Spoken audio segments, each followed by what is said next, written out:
मैंने ना समझ कहा तुम्हें।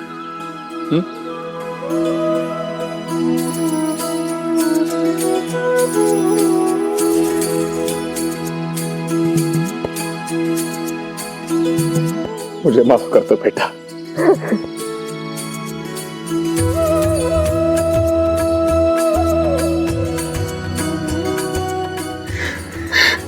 मत रो तात्या, हमारे जीवन में मुस्कान वापस लाकर तुम्हें रोना नहीं चाहिए।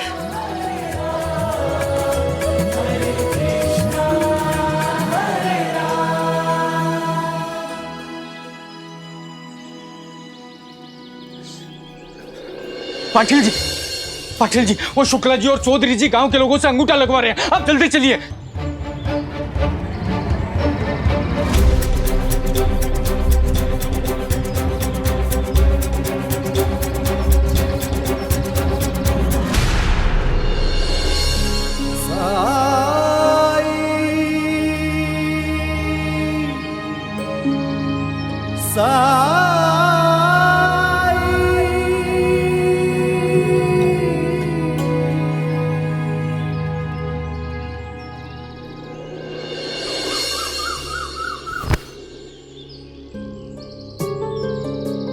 मतलब हम लोगों के साथ धोखा हुआ है। अब हम में से कोई भी इनके साथ काम नहीं करेगा। शिरडी का कोई किसान आपसे सौदा नहीं करना चाहता। चौधरी जी, शुक्ला जी, कृपा करके आप प्रस्थान कर सकते हैं।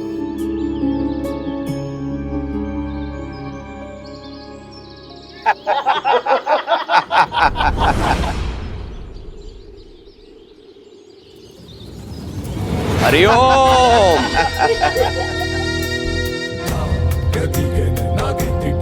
हरिओम हरिओम। मैं जानता था किसी न किसी मोड़ पर ये सारे के सारे किसान इस बैरागी और अप्पा पाटिल के बातों में आकर इस सौदे से पीछे हटने का प्रयास करेंगे।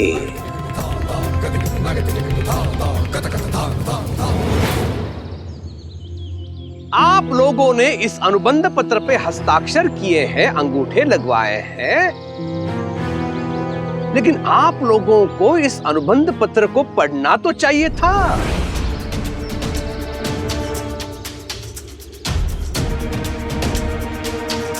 आप लोगों ने स्वेच्छा से सहमति दी है कि जो भी किसान इस सौदे से पीछे हटेगा तो वो अपनी खेती की भूमि पर अपना अधिकार खो देगा।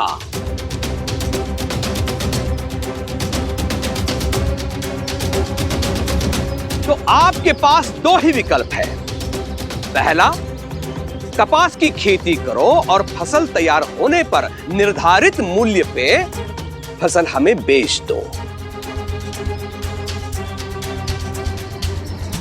और दूसरा विकल्प, इस सौदे से हटकर अपनी भूमि पर मुझे अधिकार करने दो।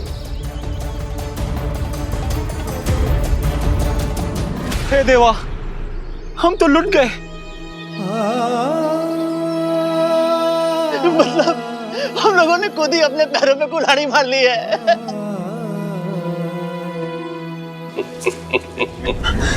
सरकार ऐसा मत कीजिए। ये किसान, ये आपकी ही प्रजा है सरकार। अब गिड़गिड़ाने से कुछ नहीं होगा पंडित जी। अब तो भगवान भी इनकी मदद नहीं कर सकता। साईं, मेरी गलती की सजा इन किसानों को नहीं मिलनी चाहिए। साईं, कृपा करके कुछ कीजिए। आप परेशान मत होइए महालसापति जी, हमें कुछ भी करने की जरूरत नहीं है।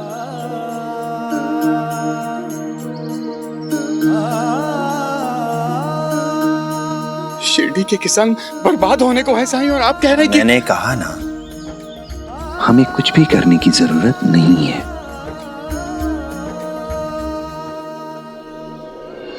क्योंकि बर्बाद तो वो किसान होंगे जिन्होंने अंगूठा लगाया है। पर जब किसी ने अंगूठा लगाया ही नहीं है तो हम चिंता क्यों करें।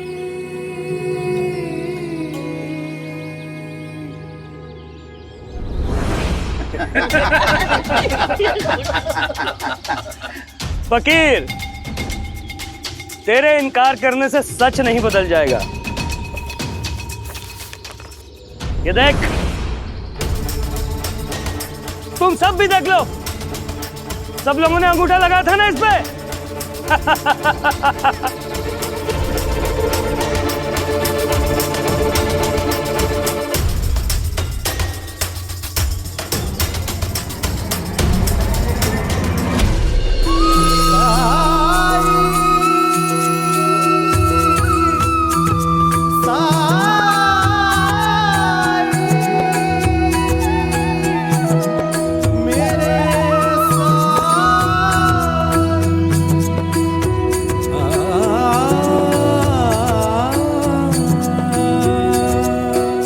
हाँ हाँ देख रहे हैं हम।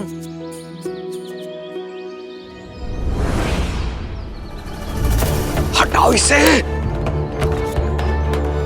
जरूर इस बैरागी का काला जादू है ये।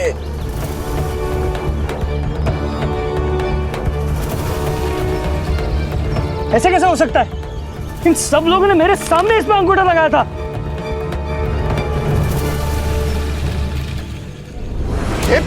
ये धोखाधड़ी है।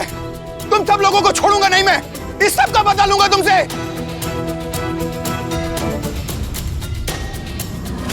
चौधरी और शुक्ला की योजना पर तो पानी फिर गया। इनका साथ देकर मेरे मुंह पर भी काली खुद गई। अपनी साख बचाने के लिए मुझे शीघ्र कुछ करना होगा। हरिओम। सबको अदालत में घसीटूंगा, जेल भिजवाऊंगा तुम सबको। एक शब्द भी नहीं। मेरे गांव के किसान भोले हैं। ये कभी नहीं समझ पाएंगे कि कपास की खेती इनके लिए लाभदायक है। इसके लिए साम दाम दंड भेद की नीति अपनाकर तुम लोगों का साथ दिया मैंने। लेकिन आप लोगों को क्या लगा मेरे इन भोले किसानों को धमकाओगे तुम और मैं चुप बैठूंगा?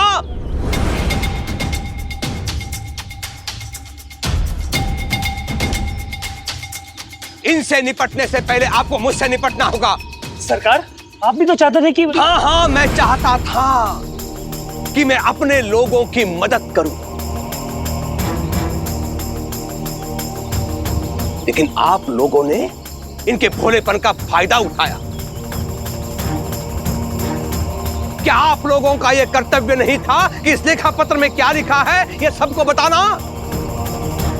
लेकिन मैं तो दंग रह गया हूं, मैं तो चकित हो गया हूं कि इन लोगों ने आप लोगों से अंगूठा तो लगवाया, लेकिन इस लेखा पत्र में क्या लिखा है यह नहीं बताया। चुप!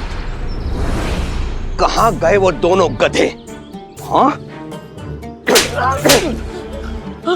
तुम दोनों को इन दोनों के साथ इसके लिए रखा था ताकि पारदर्शिता बनी रहे।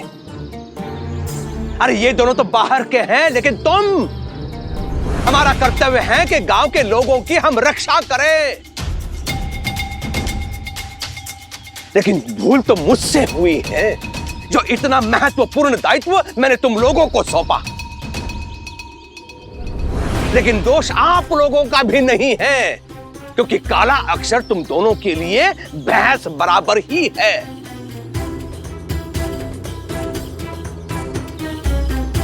देख क्या रहे हो? इन दोनों को धक्के मार के शिरडी से बाहर निकालो।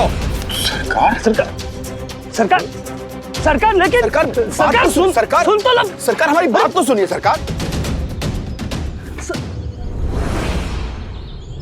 और कितना झूठ बोलेंगे ये? हरिओम हरिओम।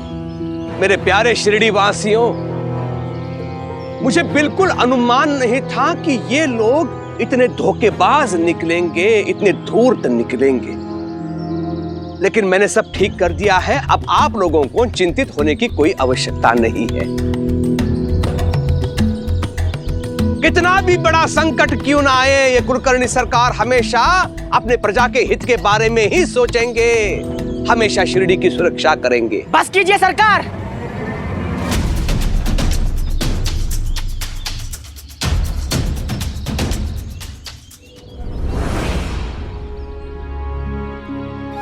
पांचवा सूत्र याद है तात्या? हास्य।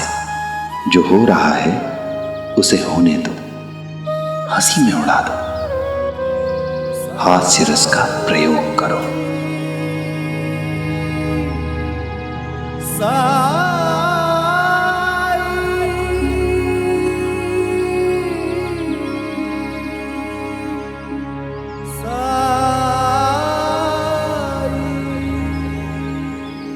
कुछ कहा तुमने तात्या? मैं कह रहा था कि बस कीजिए सरकार। कब तक चिंता करेंगे आप शिरडी वालों की? मुझे तो आपकी चिंता होने लगी है। शिरडी की भलाई के बारे में बातें करके लोग आपको बेवकूफ बनाने लगे हैं।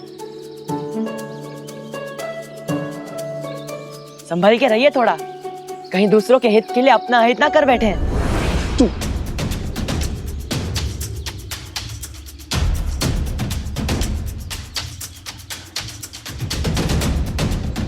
हरिओम।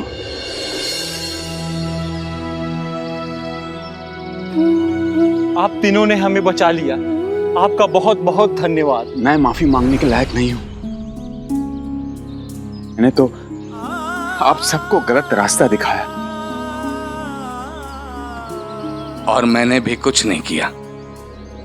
वो तो साई थे जिन्होंने शिरडी के किसानों को और एक मुसीबत से बाहर निकाला।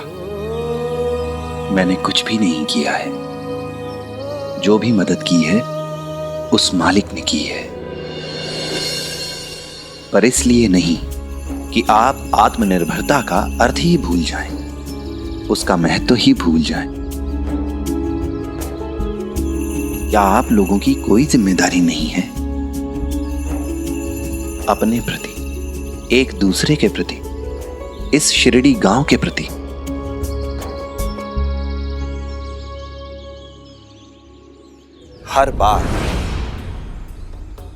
हर बार लोग बाहर से आते रहे हैं और दावा करते रहे हैं आपकी समस्याओं का समाधान करने का, पर आप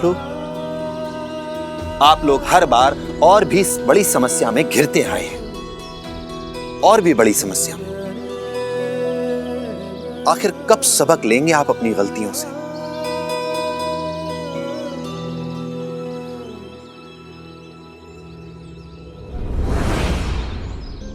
क्या सिर्फ महालसा पति जी की और पाटिल जी की जिम्मेदारी है आपका मार्गदर्शन करने की? क्या खुद का अच्छा बुरा सोचने का विवेक आप में नहीं है?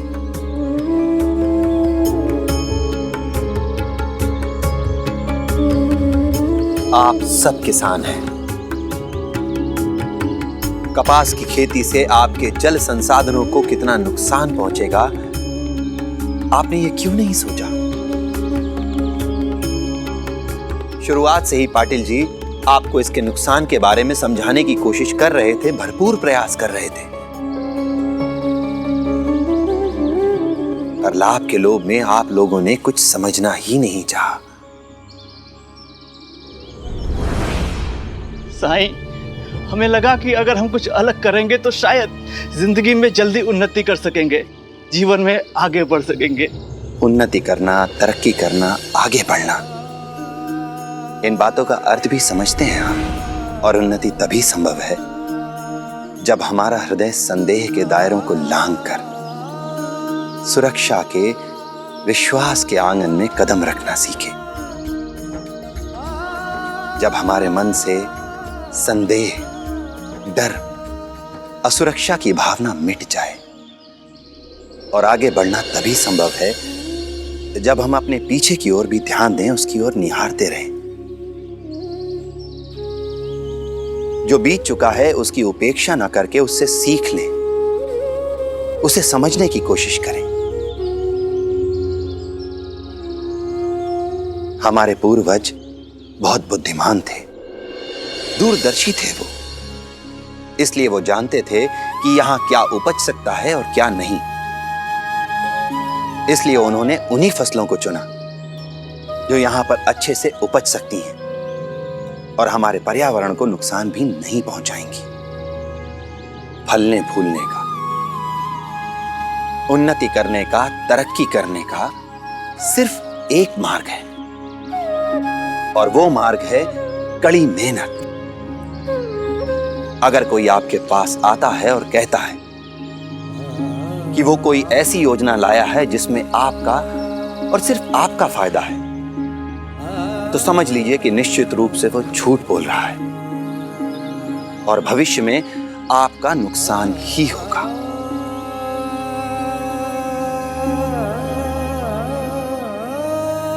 पर हमने कभी ये सोचने की, ये समझने की जरूरत नहीं समझी।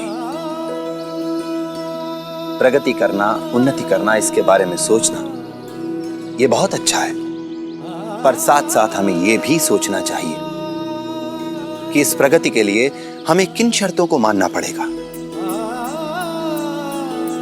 इस प्रगति के लिए हमें, हमारे समाज को, इस पर्यावरण को, हमारी आने वाली पीढ़ियों को क्या कीमत चुकानी पड़ेगी। सिर्फ स्वार्थी होकर अपने बारे में सोचना यह प्रगति नहीं है। असली प्रगति वो है जिसमें सबका विकास हो, सबकी सुरक्षा हो। असली तरक्की वो है जिसमें हमारे साथ साथ सबकी तरक्की हो। हम सब समझ गए साईं। हमें माफ कर दीजिए साईं, आइंदा हम इसका ध्यान रखेंगे। हम अपनी जिम्मेदारी निभाएंगे, अपने प्रति, एक दूसरे के प्रति, शिरडी के प्रति। और आप दोनों ने हमेशा शिरडी की बेहतरी के बारे में सोचा, लोगों की भलाई के बारे में सोचा। पर इस बार ऐसा क्या हो गया कि इतना कुछ होता रहा लेकिन आप लोग आपसी मतभेदों में ही उलझे रहे।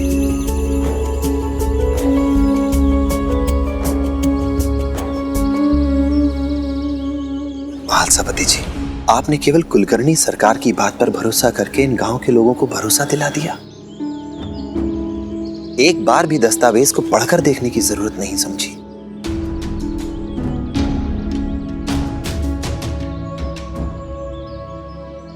खैर, भरोसे और विश्वास की बात तो क्या ही कहें, क्योंकि आप तो आजकल अनजान, अजनबी लोगों पर भी भरोसा कर लेते हैं। कुछ अनजान अजनबी लोगों ने आपसे कहा कि पाटिल जी आपके बारे में अफवाह फैला रहे हैं। और पाटिल जी, आप कब से इतने नासमझ, इतने अविश्वासी हो गए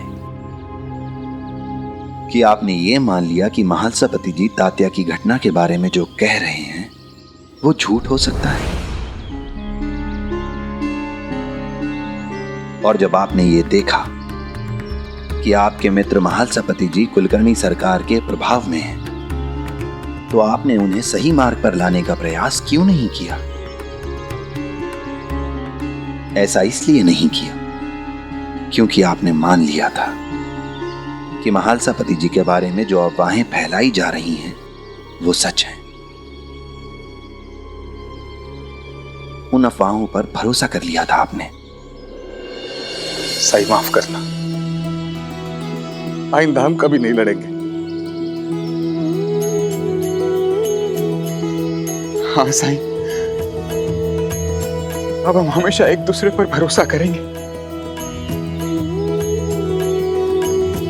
साईं, क्या मैंने अपने गुस्से पे काबू पाना सीख लिया है? हाँ तात्या, तुमने ये परीक्षा पार कर ली है, तभी तो इतने बड़े संकट को सुलझा पाए हो तुम। और जो कोई भी इन 5 सूत्रों का पालन करेगा वो अपने गुस्से पर काबू पाने में सफलता अवश्य हासिल करेगा। राम जी भला करें।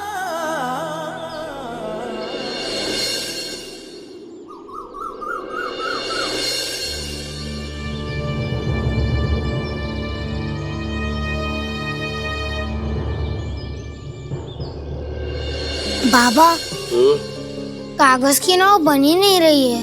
बाद में आनंद। पहले नाव बना दीजिए ना मेरे लिए। जरूरी काम कर रहा हूँ आनंद, बाद में आना। आपसे कुछ भी कहो तो आप बाद में कहते हैं और बाद में खुद ही भूल जाते हैं। मुझे अब भी सिखाइए बाबा। अरे ठीक है, हाँ तुझे सिखाता हूं। दे, एक और कागज लेकर आ।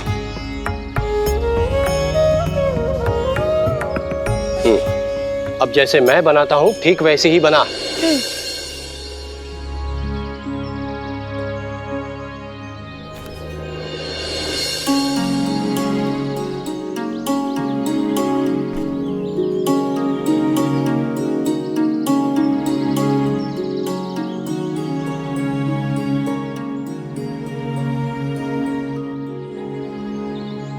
ये बन गई नाव।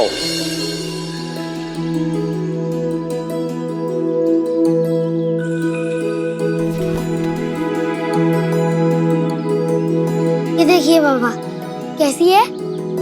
अरे वाह, बहुत सुंदर नाव बनाई है। अच्छा, अब मैं अपना काम कर लूं? नहीं बाबा, आप हमेशा काम करते रहते हैं, मेरे साथ कभी नहीं खेलते। आज छुट्टी के दिन में आप काम क्यों कर रहे? तो फिर क्या करूं? मेरे साथ खेलिए। आप घोड़ा बनिए, मैं घोड़े पे सवारी करूंगा। बेटा, आज फुर्सत मिली है, थोड़ा हिसाब किताब लिख लो। आपको मेरी चिंता ही नहीं है। सबके बाबा अपने बच्चों के साथ खेलते हैं, सिर्फ आप ही मेरे साथ नहीं खेलते।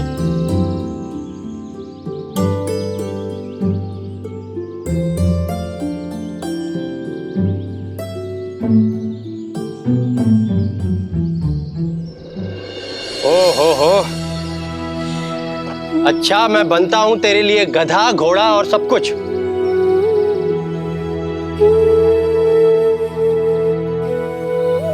पहले ये गुस्सा होने का नाटक बंद कर।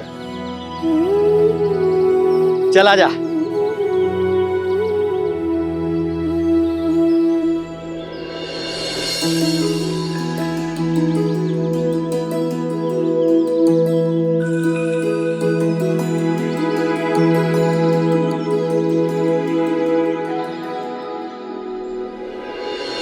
साई,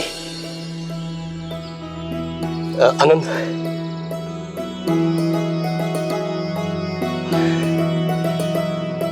प्रणाम साई। राम जी भला करें। आप कब आए? मैंने देखा ही नहीं। अपने बेटे के साथ आपने जिस सहनशीलता, जिस धैर्य का परिचय दिया है, उसे देखकर मुझे बहुत खुशी हुई। एक पिता को हर स्थिति में यही धैर्य बनाए रखना होता है। याद रखिएगा, बनाए रखेंगे ना?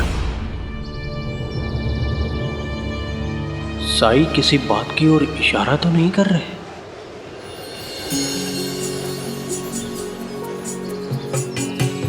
मतलब इतने सालों में अपने गांव कभी वापस आना ही नहीं हुआ? नहीं, बीच बीच में आता था, लेकिन नियमित तौर पे नहीं। क्या आने जाने में पैसा बहुत खर्च होता है। वो बच जाता था तो घर वालों को भेज देता था। अब सेवानिवृत्त हो चुका हूँ तो बहुत सालों के बाद अपने गांव शिरडी लौटा हूँ, ताकि अपने परिवार के साथ बची कुछ जिंदगी बिता सकूं। यहाँ मेरी पत्नी है, बेटा है, बहू है, हाँ एक पोता भी है, बहुत शरारती है। परिवार के साथ रहने के लिए मैं बहुत तड़पा हूँ, बहुत तरसा हूँ। अब वो खुशी मुझे मिलने जा रही है। लीजिए, हम लोग शिरडी पहुंच गए। जी।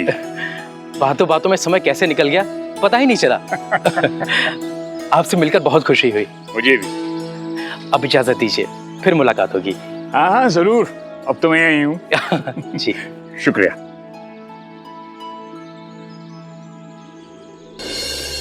साईं, फल इतने मीठे क्यों होते हैं? पेड़ फलों में मिठास भरते हैं ताकि इंसान और पशु पक्षी उन्हें चाव से खा सके। प्रणाम साई। राम जी भला करें।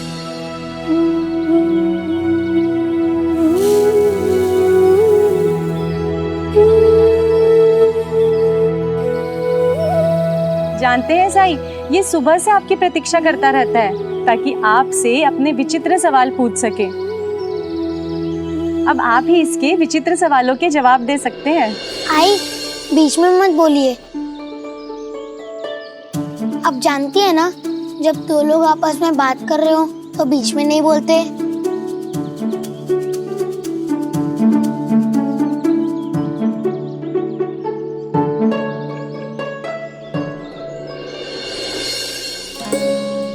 साईं, एक बात समझ में नहीं आई। पेड़ खुद तो अपने फल नहीं खाते, तो दूसरों के लिए इतना चिंता क्यों करते हैं? क्यों फलों को इतना मीठा बनाते हैं? क्योंकि पेड़ ये जानते हैं कि दूसरों को सुख बांटने से सुख फैलता है। वो कैसे? फलों के अंदर बीज होते हैं। जब हम लोग फल खाते हैं तो फल खाकर उसके बीज जमीन पर फेंक देते हैं। जमीन पर पड़े बीज कुछ दिनों में सूख जाते हैं और बारिश का इंतजार करते हैं। जब बारिश होती है तो वो अंकुरित होते हैं और 3-4 साल में ही एक पेड़ का रूप ले लेते हैं और फिर उस पेड़ पर उसके ही जैसे फल लगते हैं। जो उन फलों को खाता है उसे सुख मिलता है और ये सिलसिला ऐसे ही लगातार चलता रहता है। इसी तरह जब हम अपने विस्तार में, अपनी उन्नति में दूसरों को भी लाभ पहुंचाएं, तभी हम भी कामयाब हैं। साईं, एक और सवाल। आनंद, साई को और परेशान मत करो। उन्हें परेशान नहीं कर रहा, अपना ज्ञान बढ़ा रहा हूँ।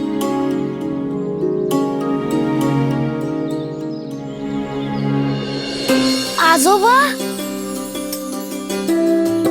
बाबा, आजोबा आ गए। अरे बाबा, कैसा है तुम? अरे सुखी रहो, सुखी रहो। अचानक? अरे अरे आजा आजा आई आजा। उषा, बड़ा हो गया तू। जल्दी से बाहर आओ, देखो कौन आया। इतना बड़ा हो गया। आजा आजा आजा आजा आजा आजा आजा। प्रणाम बाबा। सुखी रहो, सुखी रहो, सुखी रहो। आप अचानक कैसे? अहो, आने की खबर भेजी होती तो हम। तो तुम सबके चेहरे पर ये खुशी कैसे देख पाता? हाँ? साई, मेरे बाबा। नमस्ते। कैसे हैं एकनाथ जी? आप जानते हैं मुझे?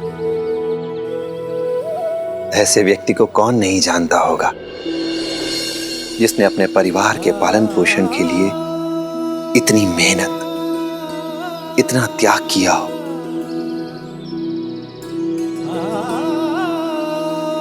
और वो भी घर से इतनी दूर रहकर।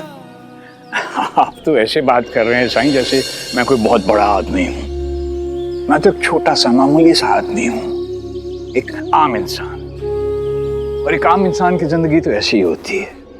नहीं काका, जो लोग दूसरों के हित के लिए, दूसरों के सुख के लिए मेहनत करते हैं, वो हमेशा खास ही होते हैं। जैसे पेड़ है ना। साईं धन्यवाद। आप पहले शख्स हैं जिसने इस बात को समझा कि ये सब मेरे लिए कितना मुश्किल था। परिवार से दूर, गांव-गांव जाके काम करना, हर साल तबादला, हर साल नई जगह, नए लोग, और काम भी ऐसा कि जो बीत गया सो बीत गया। अपने वर्तमान की ओर देखिए, भविष्य की ओर देखिए। अपने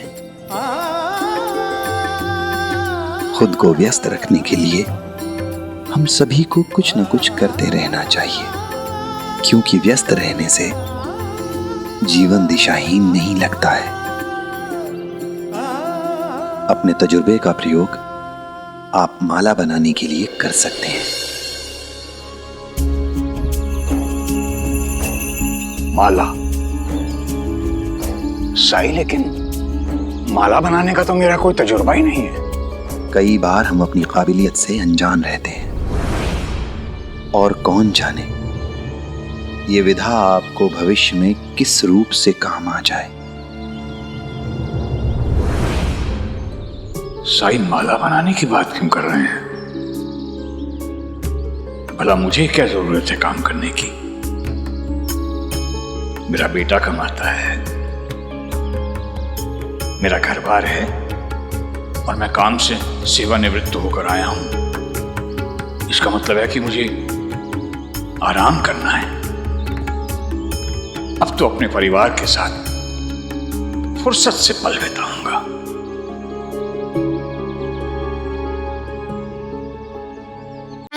आजोबा क्या आ गए? आप तो मुझे भूल ही गए। मेरे सवालों का जवाब कौन देगा?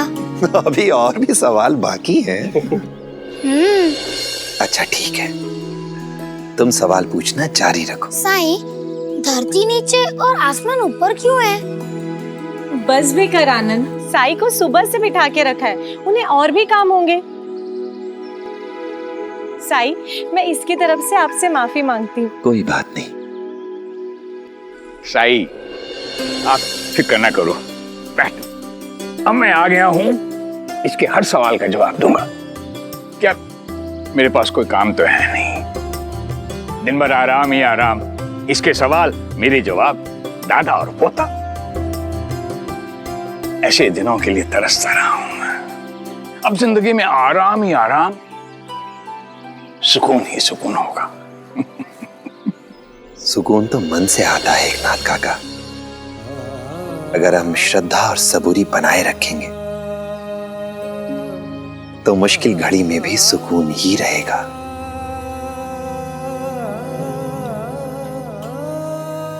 राम जी भला करे।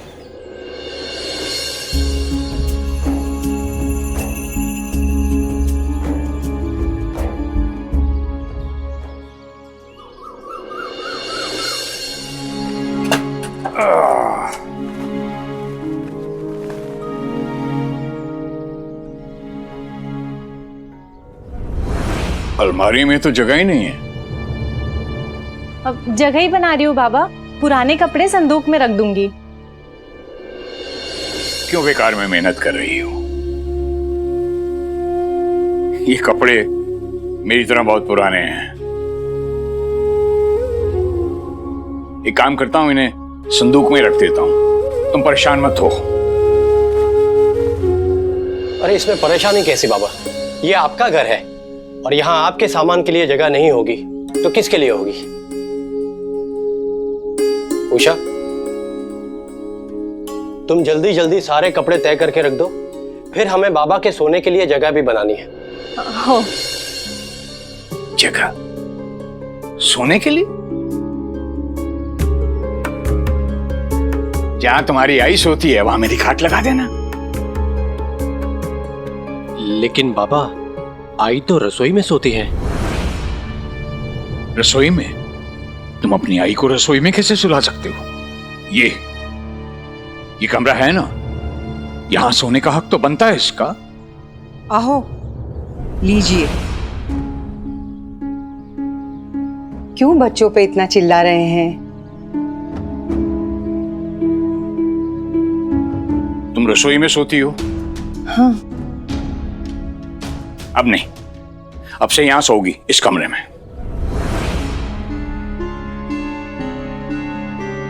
आहो, शांताराम की शादी के बाद मैंने ये कमरा छोड़ दिया है। क्यों छोड़ दिया? कमरा छोटा है, बड़ी खाट लगाई तो यहाँ का सामान कहाँ जाएगा?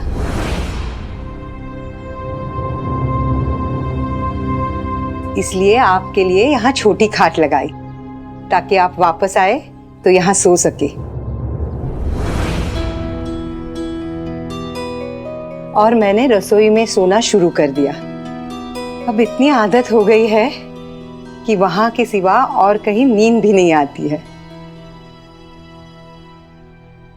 अच्छा, मेरे लिए इतना इंतजाम पहले से ही करके रखा है और खुद रसोई में सोती हो? हाँ।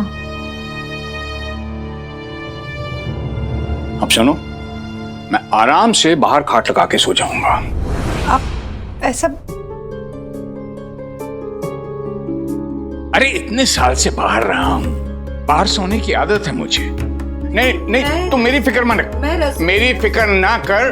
तू अब यहाँ सोएगी, यहाँ नहीं। बस मुझे कुछ नहीं सुनना है।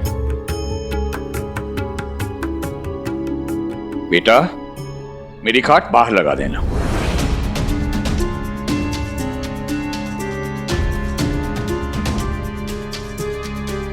ठीक है।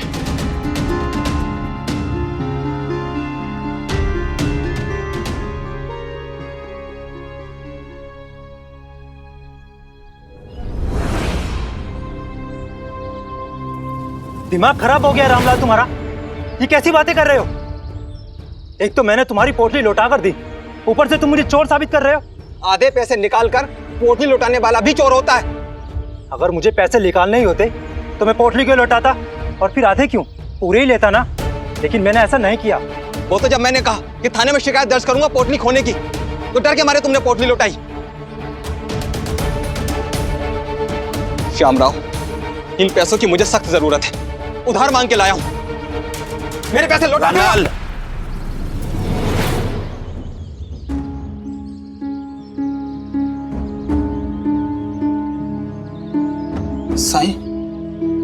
साईं, मैं सच कह रहा हूं, मैंने कोई पैसे नहीं लिए, बल्कि मैं तो इसकी मदद कर रहा था। सबके साथ मैं भी पोटली ढूंढ रहा था और संयोग से पोटली मुझे मिली, और तब पोटली मोहर बंद थी,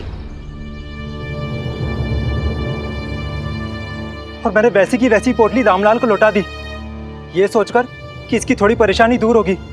लेकिन ये तो मुझे ही चोर कह रहा है। साईं, चोर भी यही है और झूठा भी यही है।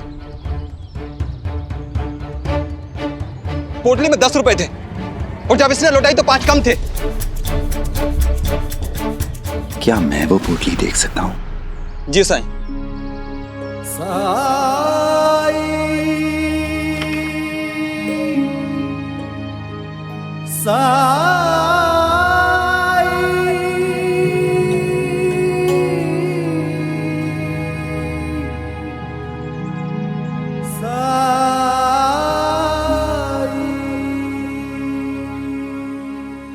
क्या ये सच है कि पोटली मोहरबंद थी?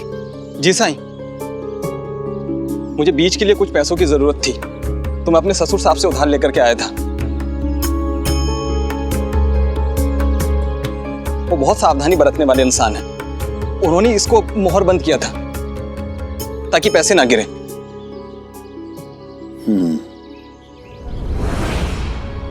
और इसमें 10 रुपए थे?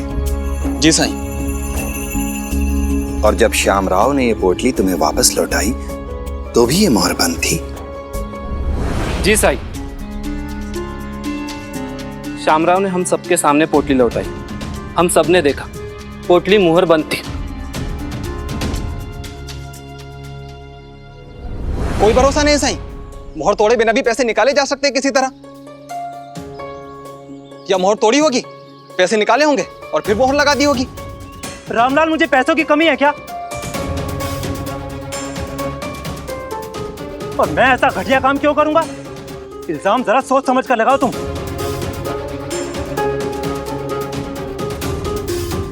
तब तो फैसला हो गया।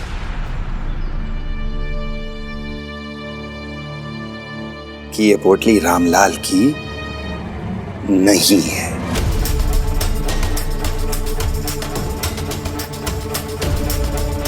क्या?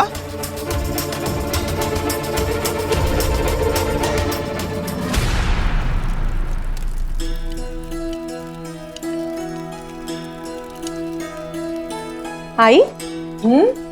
आज इतने जल्दी खाना बना रही हैं आप? अब मैं रात में बना लूंगी ना। तू भूल गई तेरे ससुर जी जो आए हैं,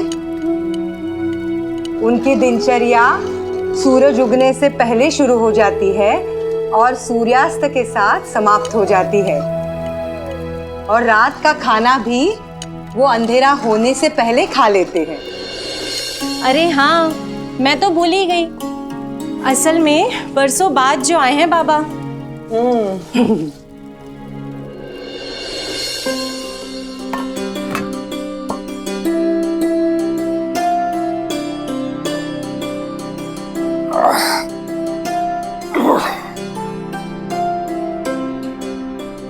एक ही थाली? क्या बात है, तुम नहीं खाओगी? मैं बच्चों के साथ खाऊंगी। बच्चों के साथ तुम क्यों बच्ची बन रही हो? उम्र हो गई है तुम्हारी। अपने खान पान और रहन सहन का ध्यान रखना शुरू करो। जल्दी खाना पाचन शक्ति को ठीक रखता है, स्वास्थ्य भी अच्छा रहता है। ठीक है, मैं भी खा लेती हूँ। आई, मैं आपके लिए खाना लेकर आती हूँ। हाँ। सुन भाई, तुम बच्चे भी जल्दी खाना खा लिया करो। रात को जल्दी सोना और सुबह जल्दी उठना, ये स्वास्थ्य के लिए बड़ा लाभकारी होता है।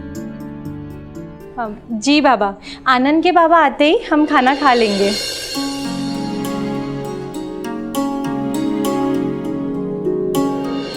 साईं, ये आप क्या कह रहे हैं? ये पोटली मेरी है। मैं क्या अपनी पोटली नहीं पहचानूंगा?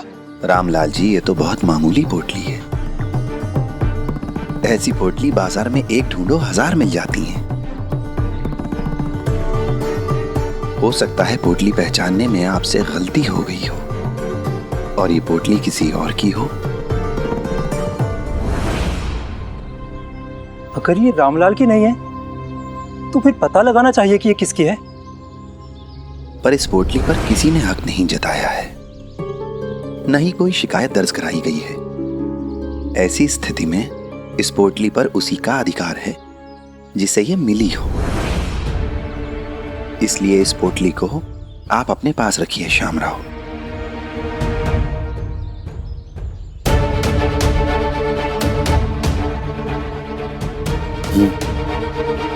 मैं ये? हाँ रामलाल, मुझे नहीं लगता कि आपकी पोटली आपको आसानी से मिलेगी। इसलिए बेहतर यही होगा कि आप थाने में जाकर शिकायत दर्ज करा ही दीजिए। लीजिए, चलो।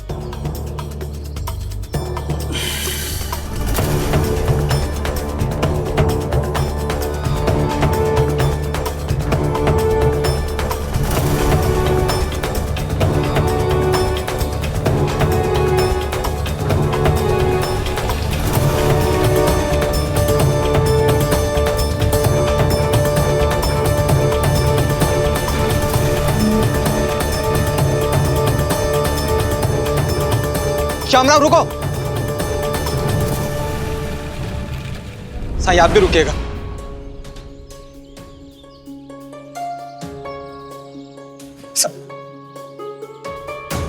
साईं, शायद मुझसे गलती हो गई है। अब मुझे याद आ रहा है कि मेरी पोटली में शायद 5 ही रुपए थे।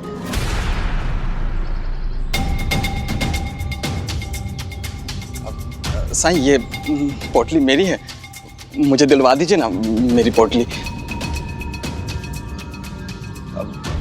साईं, अब गलतियां तो इंसानों से ही होती है ना साईं। हाँ हाँ, फिर भी कोई ठोस सबूत तो देना होगा ना। सबूत? क्या सबूत साईं? मैं बोल रहा हूं ये पोटली मेरी है।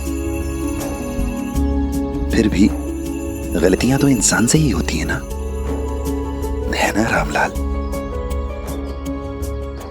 हो सकता है तुम फिर से गलती कर रहे हो, इसलिए हमें कोई ठोस सबूत चाहिए, कोई पुख्ता प्रमाण। मेरा सुझाव मानो तो थाने जाकर शिकायत दर्ज करा दो, या फिर अगर थाने नहीं जाना चाहते तो अच्छे से ढूंढो, पोटली मिल जाएगी। चलो श्यामराव। जी साईं।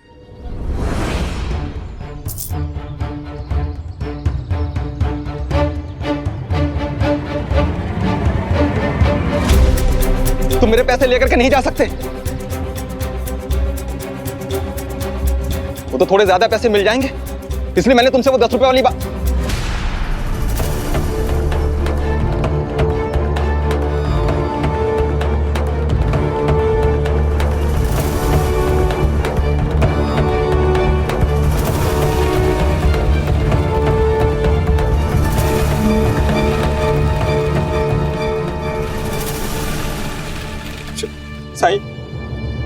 श्यामराव अच्छा खासा कमाता है, तो मुझे लगा कि मैं इससे थोड़े से पैसे ऐंठ लूंगा।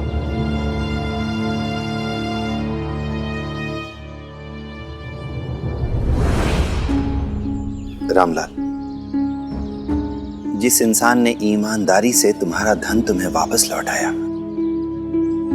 तुम उसे ही लूट रहे हो। और खाली लूट ही नहीं रहे हो, बल्कि उसे चोर, बेईमान, झूठा कहा तुमने। गांव के ये भोले भाले लोग, इन्हें भी मूर्ख बनाया तुमने। इस चिलचिलाती धूप में ये तुम्हारे साथ मिलकर तुम्हारी पोटली ढूंढ रहे थे, इनका भी नुकसान किया।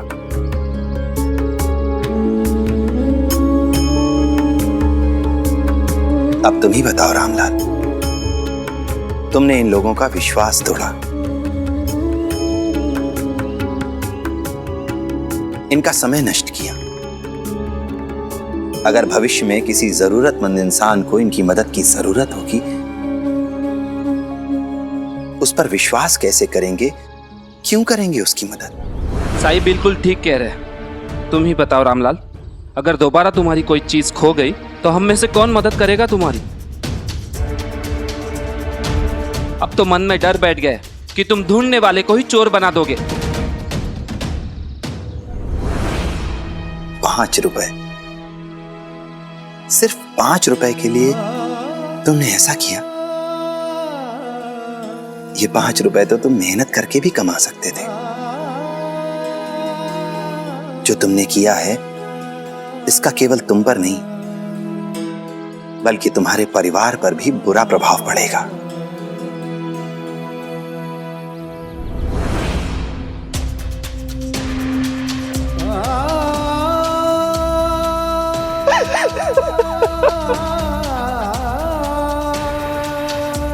साईं मुझे माफ कर दीजिए साईं। श्यामराव, मुझसे गलती हो गई। साईं मैं आपसे वादा करता हूँ, अब जिंदगी में कभी ऐसा काम नहीं करूंगा। मैं लालच में आ गया था सर। आप सब लोग भी मुझे माफ कर दीजिए। मैं आप लोगों से भी वादा करता हूँ, अब जिंदगी में कभी ऐसा काम नहीं करूंगा।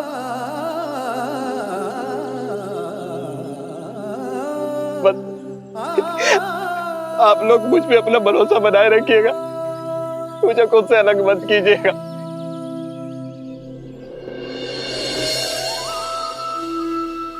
उठो रामलाल, उठो। इस दुनिया में अच्छाई की बहुत जरूरत है रामलाल, इसलिए किसी की अच्छाई का कभी फायदा मत उठाना, वरना एक दिन ऐसा आएगा जब तुम्हें मदद की जरूरत होगी और कोई भी तुम्हारी मदद के लिए आगे नहीं आएगा।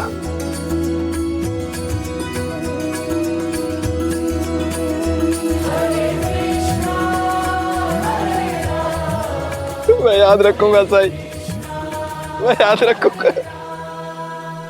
राम जी भला करें।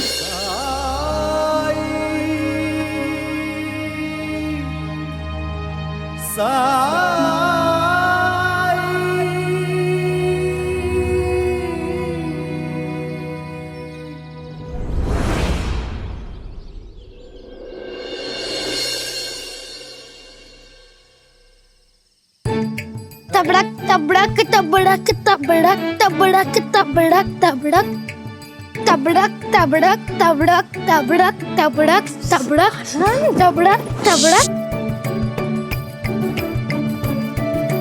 कहा ना सुबह सो रहे, उठ जाएंगे वो।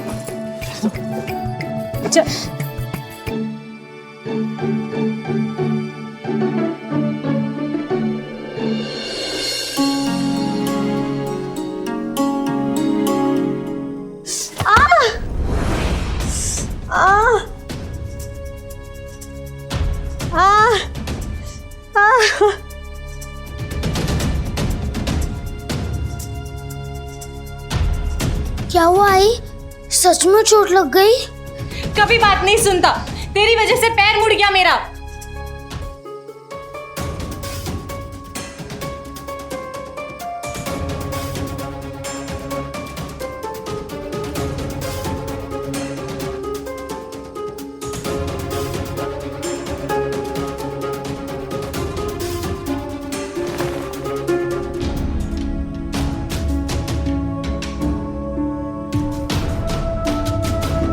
क्यों मार रही हो इसको?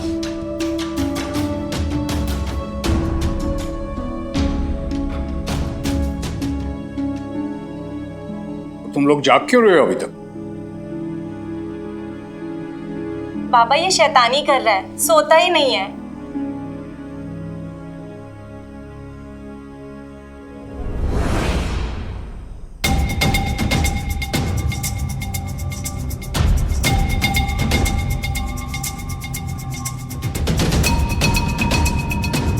क्या ये?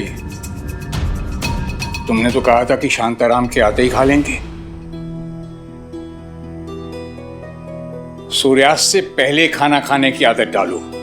अपने बारे में नहीं तो कम से कम इस बच्चे के बारे में सोचो। तुम लोगों के कारण इसे देर रात तक भूखा रहना पड़ता है।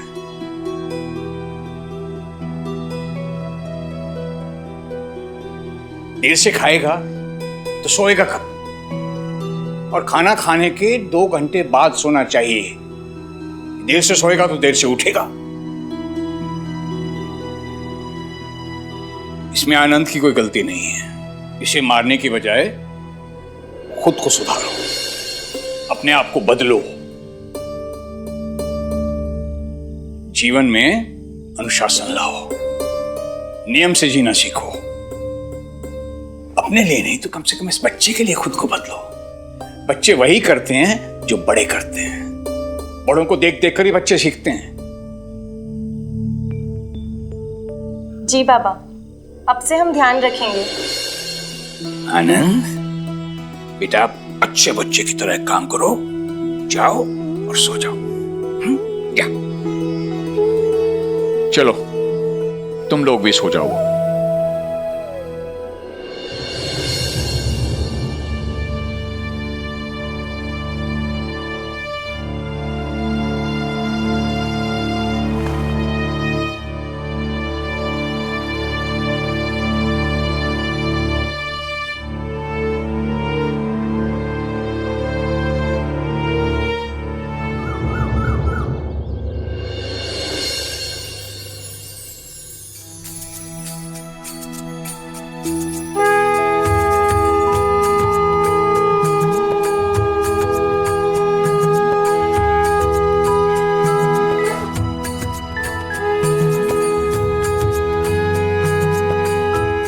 क्या हुआ?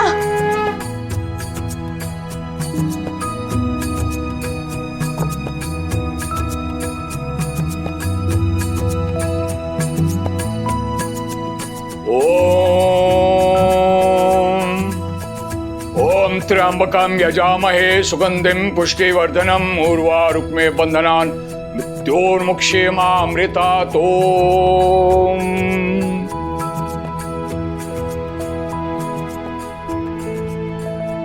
ओम त्र्यंबकं यजामहे सुगंधिं पुष्टिवर्धनम् उर्वारुक्मे बंधनान् मृत्योर्मुक्षेमामृतात्।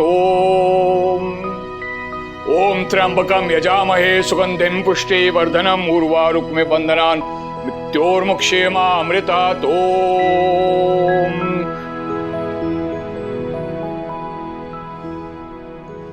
आज कोई पूजा है क्या? भूल गई तुम? अरे यही तो बाबा की दिनचर्या है। सूर्योदय से पहले उठकर स्नान आदि करके वो सबसे पहले पूजा करते हैं। ओम ऐं ह्रीं क्लीं श्रीं शारदेमं विद्यां पुरतां मम कंठा अस्तात् अस्तात् भव। ओम ऐं ह्रीं क्लीं श्रीं शारदेमं विद्यां पुरतां मम कंठा। 1-2 दिन की बात होती तो मैं समझौता कर लेती, लेकिन बाबा तो अब हमेशा के लिए हमारे साथ रहने वाले हैं। बाबा के अनुशासन और दिनचर्या के अनुसार कैसे रह पाऊंगी मैं?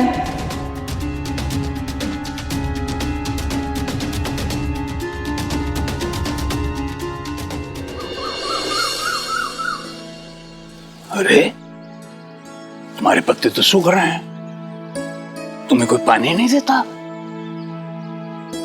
यहाँ ना सबके सवाल से हैं, देर से सोना, देर से उठना, लेकिन तुम चिंता ना करो, मैं आ गया हूं, मेरे पास समय ही समय है, मैं ध्यान रखूंगा तुम्हारा।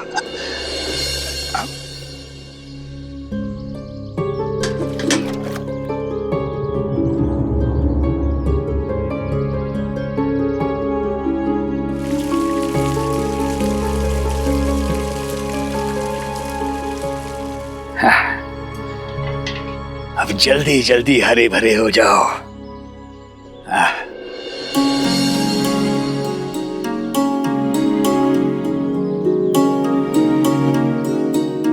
सेवानिवृत्ति के बाद कुछ ऐसी ही जिंदगी जीने की कल्पना की थी मैंने, न कहीं जाने की जल्दी, न कहीं से जल्दी आने की किचकिच। निर्मला जी, बैठो मेरे पास।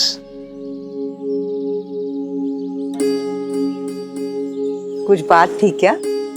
सारी जिंदगी तुम्हें मुझसे शिकायत रही कि मेरे पास तुम्हारे लिए समय नहीं है। अब नौकरी से निवृत्त होकर जब तुम्हारे पास आया हूं, तुम्हारे साथ समय बिताना चाहता हूं, तो पूछ रही हो कि कुछ बात थी क्या? अच्छा एक बात बताओ, जब से मैं आया हूं तुमने मेरे पास बैठ के 2 बातें की हैं क्या? नहीं ना? उषा, कहाँ है मेरे नहाने का पानी?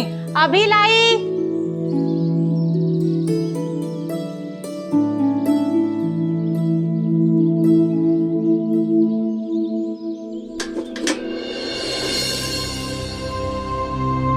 आई? हाँ, मैंने इस बाल्टी में पानी भर के रखा था। सुन भाई, वो पानी तो मैंने पौधों में डाल दिया। नहीं, मुझे नहीं पता था कि वो शांताराम के नहाने के लिए था। अरे क्या हुआ? कहाँ है पानी? उषा, आज मुझे जल्दी जाना है। थोड़ी देर लगेगी, पानी खत्म हो गया, मैं कुएं से लेकर आती हूँ। तुम्हें ध्यान रखना चाहिए था उषा। बेटा, उषा की कोई गलती नहीं है, तुम थोड़ी देर इंतजार कर लो, मैं कुएं से पानी लेकर आती हूँ। नहीं नहीं नहीं, तुम क्यों जाओगी? पानी मेरी वजह से खत्म हुआ है ना, तो मैं जाऊंगा पानी लेने। अरे बाबा, आप क्यों जाएंगे? क्यों? मैं क्यों नहीं जा सकता? शांताराम, मैं कार्यालयों के कार्यों से निवृत्त हुआ हूं, जीवन के बाकी कार्यों से नहीं। चिंता ना कर, मैं लेके आता हूं पानी। बाबा, सुन भाई, दो बाल्टी दो, लो, मैं ये गया और ये आया, देख। आहो, कुएं का रास्ता भूल गए होंगे आप। दीजिए, मैं भी आपके साथ चलती हूँ। अरे दीजिए दीजिए। अच्छा चलो। आनंद, चलो नाश्ता कर लो। बाद में आई। फिर बाद में? अब पूरा दिन क्या तुम्हारे पीछे ही लगे रहूंगी? और भी बहुत सारे काम है मुझे। चलो नाश्ता कर लो। कहाँ ना, अभी नहीं। आनंद, तुम अच्छे बच्चे हो ना, तो अच्छे बच्चे बड़ों का कहा मानते हैं और हर काम समय पे करते हैं। चलो। ठीक है आजोबा। अरे वाह, एक बार में मान गया।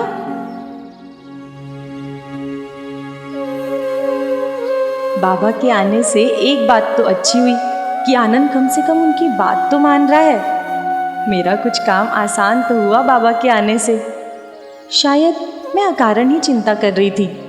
सब ठीक हो जाएगा।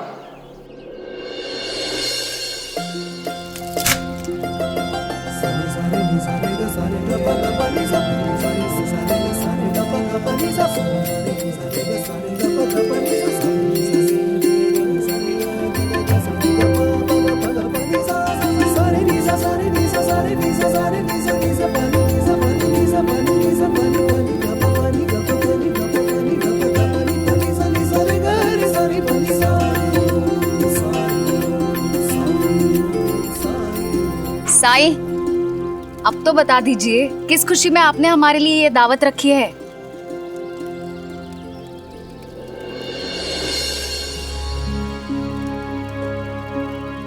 बस ऐसे ही मन किया कि आज हम सब साथ मिलकर खाना खाएं।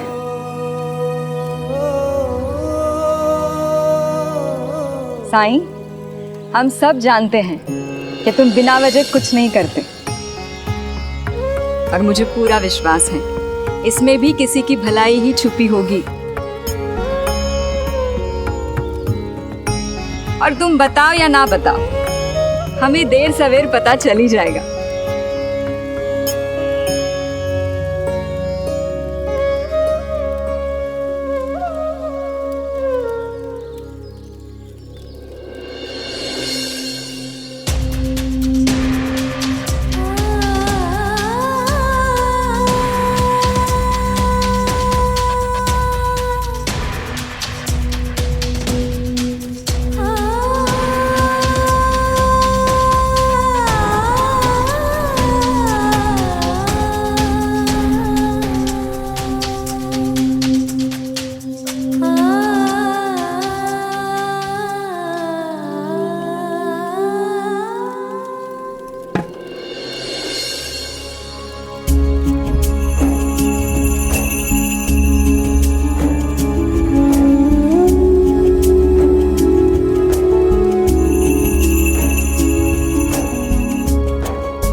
धार्मिक वीडियो सबसे पहले देखने के लिए हमारे चैनल को सब्सक्राइब करें और बेल आइकन दबाएं।